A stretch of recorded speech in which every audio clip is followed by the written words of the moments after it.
Good morning everyone, সবাই কেমন আছো? আশা করি ভালো আছো। আমিও ভালো আছি। পুতুল দেব ব্লগে নতুন একটা ভিডিওতে তোমাদের অনেক অনেক স্বাগতম। তো বেডশিটটা কেচেছি, ইগনোর প্লিজ। তারপরে চললাম আজকে একটা কাজে। কোন কাজে চললাম সেটা তোমাদেরকে অবশ্যই শেয়ার করব, সঙ্গে থাকো। এখন দুবরাজপুরে চললাম।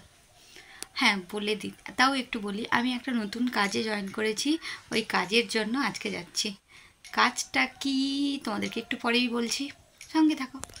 করে চলে এসেছি। আমি মোড়ে স্কুটিটা রেখে দিয়েছি, অটোতে করে চলে এসেছি। এসে দেখি আমার আগে 2-3 জন দাদা এসছেন আর আমি এসছি। তো আমার মনে হয় সময়ে সবাই আসাটা ঠিক ছিল, কিন্তু বাই চান্স কারোর কাজের জন্য বা যাই হোক এখনও আসেনি।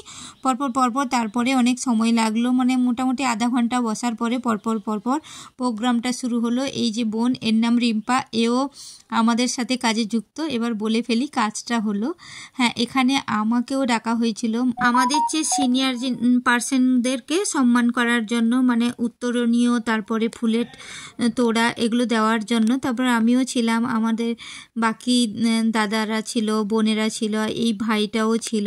তো এই কাজটা হচ্ছে, আমি এখন নতুন একটা কাজ জয়েন করছি। সেটা হলো আমি এখন LICর এজেন্ট। ওখানে প্রথমে ব্রেকফাস্ট ছিল, তারপরে লাঞ্চও ছিল, তারপরে ব্রেকফাস্ট লাঞ্চ করে কাজ শেষ হয়ে গেল। আর বাইরে যখন দেখি প্রচণ্ড বৃষ্টি, কিন্তু আর ওয়েট না করে অটোটা পেয়ে গেলাম। অটোতে অর্ধেক ভিজে গেলাম, ভাবলাম যে আর ভিজে যখন গেছি আর দাঁড়িয়ে লাভ নেই, মোড় থেকে স্কুটিতে ভিজে ঘর চলে এলাম। এই ছিল আমার ভিডিও।